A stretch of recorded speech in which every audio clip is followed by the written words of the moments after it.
Ako si Maria at ito ang aking kwento.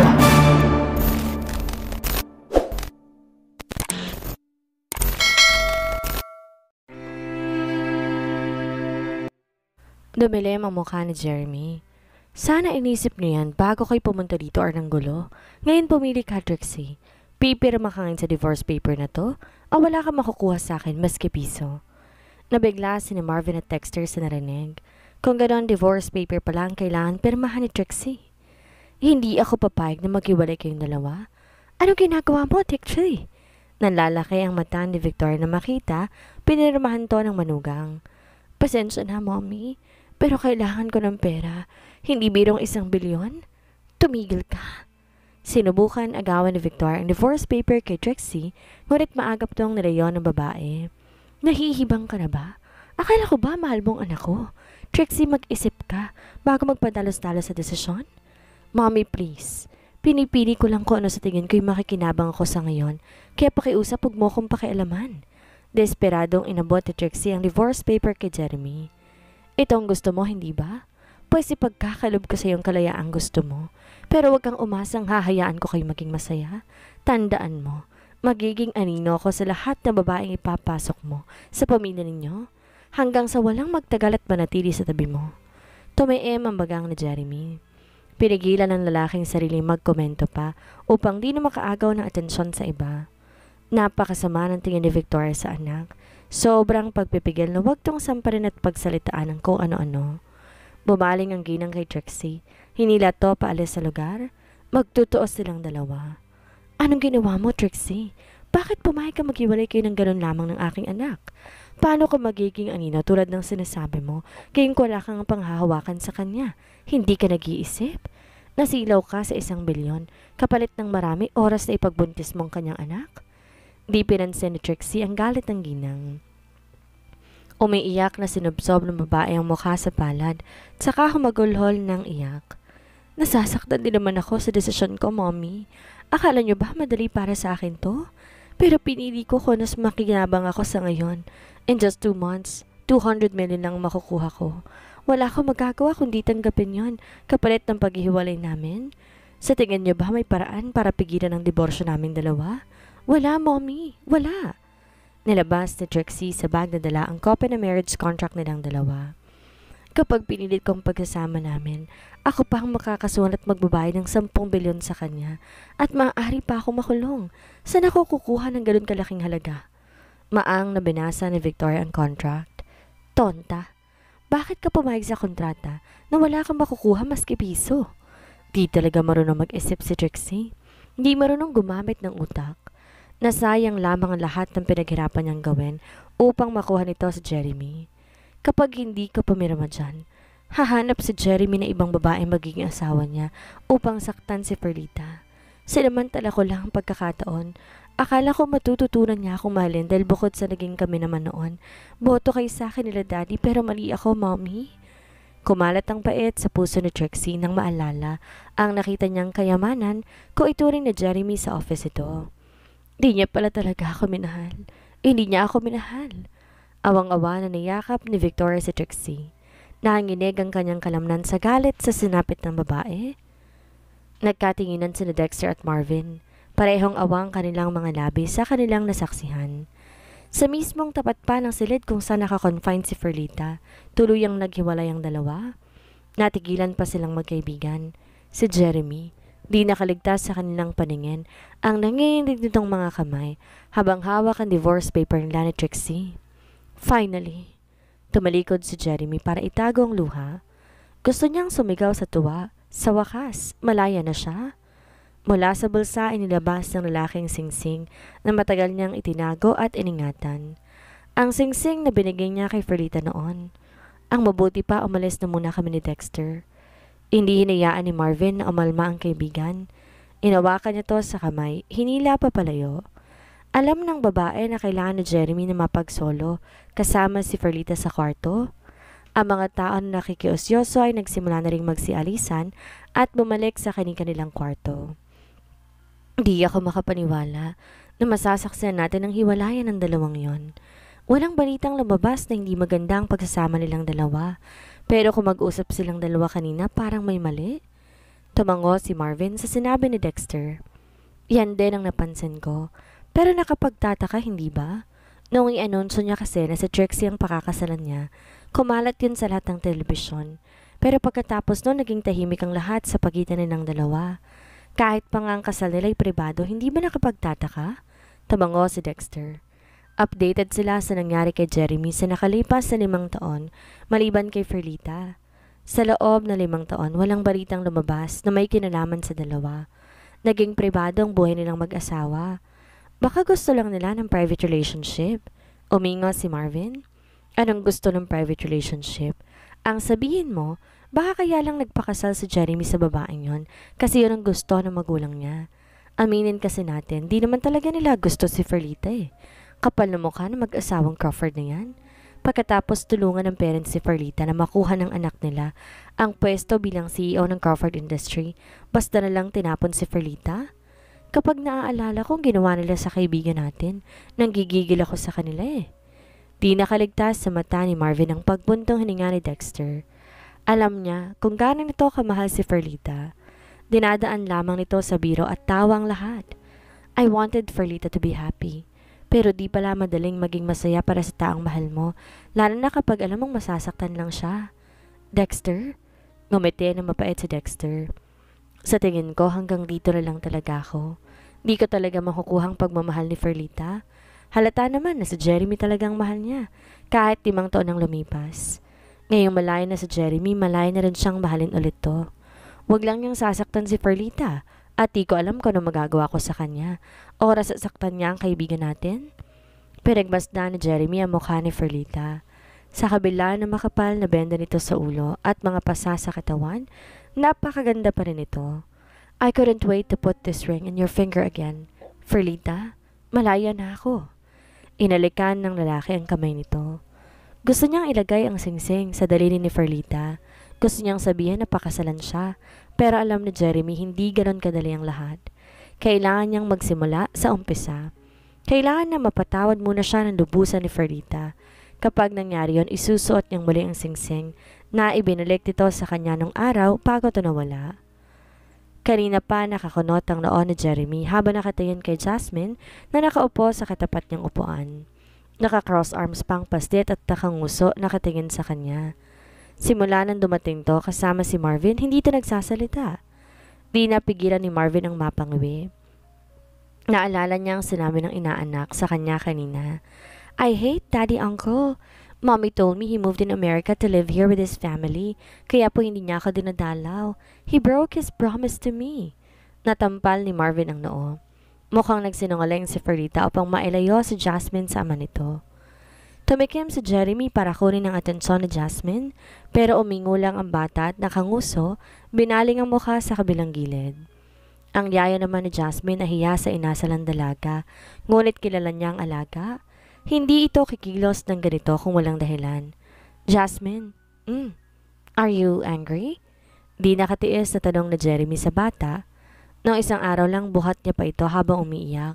Subalit ngayon parang hangin na siya kung ituring nito. Imbes sagutin ang tanong ng lalaki, lalong humaba ang nguso ni Jasmine. Napabuntong hininga na lang si Jeremy. Hindi siya sanay na tahimik ang anak na Ferlita. Lumapit si Jeremy. Tumabi kay Jasmine. Inawakan niya ang kamay nito. Akala ng lalaki lalayo ito pero bigla itong umiyak. You broke your promise. You promised to me that you would never leave us. Pero bakit po iniwan mo kami? Kumuhit ang pagtataka sa mukha ni Jeremy. I never broke my promise, Jasmine. Sino nagsabi niyan sa'yo? Kaya nga ako nandito dahil wala akong planong iwan kayo. Napalabi ang paslit. Kung ganun po, bakit ka lumipat ng Amerika? Tuluyan nang nasamid si Marvin habang nakikinig sa dalawa. Umalis? Tumango si Jasmine kay Jeremy. Yes po. Ang sabi po ng mommy ko, umalis ka daw po at nasa Amerika na. Doon ka na daw po titira. Alam mo ba, Daddy Uncle, masama ang magsinungaling? When I grow up, I will sue you. Na makita ni Jasmine ang pagpigil ng tawa ni Jeremy, ngumuso ito lalo. Kaya naman tuluyan ng napahalakak si Jeremy. Batid na niya kung bakit masama ngayon ang loob nito. Mukhang nagsinungaling si Ferlita sa anak nito. Sumeryoso si Jeremy, marahang pinisil ang kamay ng bata. Nagkamali lang ng sabi ang mami mo. Akala niya yata ay umalis ako at doon natitira, pero ang totoo bumili lang ako nito. Pagsasinungaling niya kahit ang totoo, 3 years ago pa niya binili ang kwintas na to. Nilabas sa Jeremy ang kwintas mula sa bulsa. Na makita niya to noon, si Ferlita agad ang naalala niya. It is a gold necklace with a cherry pendant. Daddy, Uncle, it's so cute po. Tuluyan ng nabura ang tampo ni Jasmine na makita ang bigay ni Jeremy. Samantala, napanganga naman si Marvin. Nawala agad ang tampo nito kay Jeremy. Samantalang kapag sila ni Dexter inaabot ng 1 linggo bago mapatawad sa kabila ng maraming suhol at regalo, iba talaga ang nagagawa ng lukso ng dugo. Namilog naman ang mata nilang lahat nang marinig ang pag-ungol ni Ferlita. Agad nilapitan ni Marvin ang kaibigan para i-check ang mata at pulso nito. Gising na siya. Aniya sa lahat. Mommy! Tuwang-tuwa, lumapit si Jasmine sa mommy niya at yumakap dito. Samantalay nanatiling nakadilat lang si Ferlita. Uhaw na uhaw siya. Di niya magawang igalaw ang kanyang katawan. Kumunot ang noo ni Ferlita nang mapatingin sa lalaking humawak sa kanya. Sino ka? Napatla sila. Marvin, lalo na si Jeremy. Lalo nang sa kabila ng panghihina na gawang hilain ni Ferlita ang kamay mula sa kanya. Ferlita, Marvin, sino siya? Hindi mo siya naaalala? Siya si Jeremy, ang ama. Ibig ko sabihin, ang ex mo na niloko ka. I mean, siya si Mr. Crawford? Natampal ni Marvin ang bibig. Muntik niya nang masabi sa harap ng lalaki at ni Jasmine kung sino ito. Ang ulo ko, sobrang sakit. Halos maiyak si Ferlita habang nakahawak sa ulo. Para tong binibiyak sa sobrang sakit. Nag-aalalang lumapit si Jeremy, subalit dito tinapunan ng tingin ni Ferlita. Ang mata niya may pangungusap na nakatingin sa kaibigan na agad naman itong nakuha. Jasmine, hindi pa maganda ang lagay ni Mommy. Umuwi mo na kay ni Yaya, ha? Huwag ka nang umiyak, magiging okay din si Mommy. Umiiyak na tumango si Jasmine. Mommy, promise po magpapagaling ka, ha? Sabi po ni Daddy Uncle, love ka daw niya, kaya hindi na raw po siya aalis sa tabi nating dalawa. Bye po, Mommy. Tumabingi ang ngiti ni Marvin bago bumaling kay Jeremy. Mr. Crawford, sa palagay ko kailangan mo na ring umalis. Kailangan ni Ferlitang magpahinga bago masitiskan sa ulo. I hope you understand that. Kailangan namin magsagawa ng panibagong test sa kanya. Sa palagay ko kasi may selective amnesia siya. Mukhang lahat ng naririto'y kilala niya maliban sa'yo. Bumuntong hininga si Jeremy. Gusto niyang hawakan ng kamay ni Ferlita at manatili sa dumi nito. May pakiramdam siya na may hindi magandang mangyayari kapag umalis siya. Nakakaunawang tumango na lamang siya. Bago lumabas, nagawa niyang sulyapan muli si Ferlita na walang emosyon na nakatingin sa kawalan. Nang mawala si Jeremy, sakalang nagsalita si Marvin. My God, Ferlita, aatakin ako sa kaba sa'yo ah. Kala ko talaga nawalan ka ng alaala. Aniya, nakuha agad ang ibig sabihin ni Ferlita nang tingnan siya nito na may pakiusap kanina. Bakit mo naman ginawa yun sa harap ng tao? Alam mo bang 3 araw na siyang nandito para bantayan ka? 3 araw din siyang di nakatulog ng maayos dahil inaalala ka niya. Kinagat ni Ferlita ang labi. Sobrang sakit ng ulot katawan niya. Daig niya pang binugbog sa sakit. Ginawa ko lang kung anong tama, Marvin. Ayokong ma-involve sa taong may asawa na. Ferlita kasi, bumuntong hininga si Marvin. Hindi niya masabi sa kaibigan na naganap na hiwalayin na Jeremy at Trixie. Kung may dapat man magsabi noon sa kaibigan niya si Jeremy, dapat yon. Anong gagawin mo kung, iwalay na si Jeremy at Trixie? Bibigyan mo ba siya ng chance? Nagulahan si Ferlita pero sa huli, umiling siya. Hindi na siguro, Marvin, dahil natatakot akong masaktan. Tsaka imposible na hiwalay ni Jeremy sa Trixie dahil ito ang gustong-gusto ng pamilya niya para sa kanya. Tsaka hindi ako tanga, Marvin. Hindi ako tanga para bigyang pagkakataon ng lalaking nalakit sa akin. Di ko siya bibigyan ng pagkakataon para saktan kami ng anak ko. Nanggilid ang luha ni Ferlita. Takot na takot siyang tumingin sa kaibigan niya. Marvin, kailangan kong umalis ng bansa. Hindi aksidente ang nangyari sa akin. May babaeng tumulak sa akin. Pinagbantaan ng buhay ko. Nanlaki ang mata ni Marvin sa sinabi ng kaibigan. Diyos ko, Ferlita.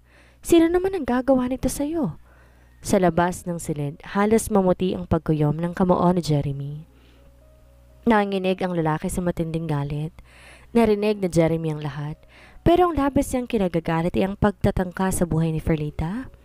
Pinapangako niya, pagbabayarin niya, kung sino man ang taong gumawa nito kay Ferlita. Dexter, nakakaya naman sa inyo. Sigurado ka ba ayos lang na dito muna kami ng anak ko? Tanong ni Ferlita habang nililibot ng tingin ng isang modular house na nasa harapan. Narito sila ngayon sa bahay bakasyonan ng pamilya ni Dexter sa probinsya. Pansamantala dito muna sila titira ni Jasmine. Tumigil muna siya sa pagtatrabaho upang pagtuunan ng kaligtasan nilang mag-ina. Tumikim si Dexter. Napansin ni Ferlita na parang pinagpapawisan to at di makatingin diretso sa kanya. Parang may kakaiba sa kilos ng binata. Oo naman, Ferlita. Feel free to use this house. Sabi nga niya, sabi ko nga, pwede kayo dito ni Jasmine. Malakas kayo sa kanya. Este sa akin? Kumunot ang noon ni Ferlita. May problema ba, Dexter? Napansin ko parang di ka makapakali at pinagpapawisan ka. Masama bang pakiramdam mo? Tinawag ni Ferlita si Marvin. Tinanong nga tong si Dexter, mukhang hindi maganda ang pakiramdam. Siniko ni Marvin si Dexter at lihim na pinanlakihan to ng mata. Ayos lang siya, Ferlita. Huwag mo siyang alalahanin. Siya nga pala mamaya aalis na kami. Maaga pa bukas ang shift ko Mag-ingat ka dito ha. Kapag may kailangan ka, tumawag ka agad sa amin. Di mapigilan ni Ferlita ang maiyak. Sobra siyang natatouch sa kabutihan ng mga kaibigan niya. Maraming salamat talaga sa inyo ha. Di ko talaga alam ang gagawin kung wala kayo. Walang anuman, Ferlita. Alam mo naman, lahat gagawin namin para lang tulungan ka. Di na kayo iba ni Jasmine sa amin. Yumakap si Marvin sa kaibigan. Na magkatinginan to at si Dexter, pareho silang napangiwi. May nagawa silang kasalanan kay Ferlita. Tara na, Ferlita. Ayusin na muna natin ang mga gamit ninyo ni Jasmine sa loob. Mabuti pa nga, Marvin. Tsaka malayo din ang binyahin natin. Mukhang pagod na si Jasmine. Kailangan niya magpahinga. Tuloy ni Dexter sa inaanak na karga niya. Nang mailapag ng binata si Jasmine, agad siyang hindi na ni Marvin palayo kay Ferlita. Sigurado ka ba na tama tong ginawa natin, Dexter? Paano kung magalit sa atin si Ferlita? Alam mo naman kung gaano siya kagalit dun sa tao, di ba? Bago sumagot, siniguro ng binata na malayo si Ferlita at hindi sila maririnig nito. Wala tayong choice, Marvin. Para naman to sa kanilang mag-ina. Kung wala ang tulong niya, hindi natin malalaman agad kung sino nagtangka sa buhay ni Ferlita. Tsaka isipin na lang natin na pagbawi niya to sa ginawa niyang kasalanan sa ginawa niya noon. Bumuntong hininga si Marvin. Sa bagay, tama ka. Ay, kabayo! Napatalon sa gulat si Marvin nang biglang sumulpot si Ferlita sa tabi niya. Kanina pa kayo nagbubulong-bulungan dyan. Ano bang pinag-uusapan ninyo? Tungkol lang sa trabaho. Siya nga pala every month, pupunta kami ni Dexter dito para bisitahin kayo ni Jasmine. Mamimiss namin kayong dalawa. Mag-iingat kayo dito ha. Tandaan mo, wag ka agad bibigay. Di na natuloy ni Marvin nang takpan ni Dexter ang bibig nito. Aalis na kami, Ferlita. Di na namin mahintay na magising si Jasmine May operation pa bukas si Marvin. Pagkatapos magpaalam ni Dexter, hinila niya si Marvin palabas ng bahay. Ang daldal mo talaga. Balak mo pa yatang ibuking ginawa natin bago tayo umalis. Sorry na, okay? Gusto ko lang naman sabihin sa kanya na huwag siyang maging marupok. Nalingon ni Marvin ang binata. Nakokonsensya ko, Dexter. Pero para sa kanila, lulunukin kong konsensya ko. Bahala na. Saka na natin isipin ang outcome kapag tapos na. Pagod na pagod si Ferlita matapos niyang linisin ang buong bahay. Inabot siya na 6:00 ng gabi sa paglilinis. May kalakihan ng bahay, kompleto rin sa gamit. May kuryente at tubig din naman. Wala pang masyadong alam si Ferlita tungkol sa lugar na to. Pero di niya kailangan na mag-alala dahil ayon kay Dexter, darating bukas ang taong magtuturo sa kanya tungkol sa lugar. Ito rin daw ang bahalang mag-tour sa kanya. Mapagkakatiwalaan daw to ni Dexter. Ang sabi pa ng kaibigan niya sa katabing bahay lang to nakatira. Pero kasalukuyan lang daw na nasa bayan kaya wala ngayon sa kabila. Mommy, I'm hungry. Pupungas-pungas na lumapit si Jasmine sa kanyang ina. Yumakap sa bewang nito. Where is Tito Dexter and Tito Marvin, Mommy? Umalis na sila, Princess. Don't worry. Babalik naman sila next month to visit us. Nakangiting naghain ng beef burger patty si Ferlita sa mesa, ang paboritong ulam ng anak niya. Kumain ka na. After this, paliliguan na kita. Thank you, Mommy. Habang kumakain si Jasmine, di niya maiwasang titigan to. Mabuti na lang bakasyon nangyari to, kung hindi, pati pag-aaral ng anak niya maapektuhan. Mommy, this house is creepy. I don't like it here. Ang dami pong trees at mga grass. Paano po kung may snake dito? Ghost po tapos wild animals. I'm scared po, Mommy. Natatakot na sabi ni Jasmine sa kanyang ina. Pinigilan ni Ferlitang mapangwi sa harapan ng kanyang anak. Ang totoo, yun din ang nasa isip niya kanina pa. Masyado kasing liblib ang lugar na to. Tapos bukod sa ibang bahay na katabi, ang kanilang kinaroroonan, wala na ibang bahay na nakikita pa si Ferlita. Nakangiti, hinaplos niya ang buhok ni Jasmine. Inalis niya ang takot sa kanyang dibdib. Kailangan niyang maging positibo para sa kanyang anak. Huwag kang mag-alala, anak. Hindi papayag si Momming malapitan ka ng mga yan. Alam mo naman kung saan magaling si Mommy, di ba?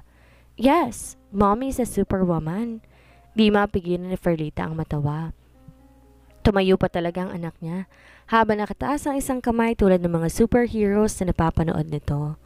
Noon pa man, superwoman ang tingin ni Jasmine sa kanya. Siguro dahil kahit malit pa to, nakita na ng kanyang anak kung gaano siya katatag bilang solo parent. Di niya mapigilang isipin ang nangyari sa kanya nitong mga nakaraan. 2 beses siyang pinagtangkaan. Wala naman siyang natatandaan na may ginawa ng masama o inagrabyadong tao. Kaya't bakit siya nalalagay sa ganitong sitwasyon? Gusto lang naman niyang maging tahimik ang buhay nila ni Jasmine at maging masaya. Ang magagawa na lang niya ngayon magdasal na sana mahuli na ang taong nagtangka sa buhay niya at sana maging masaya na sila ng kanyang anak.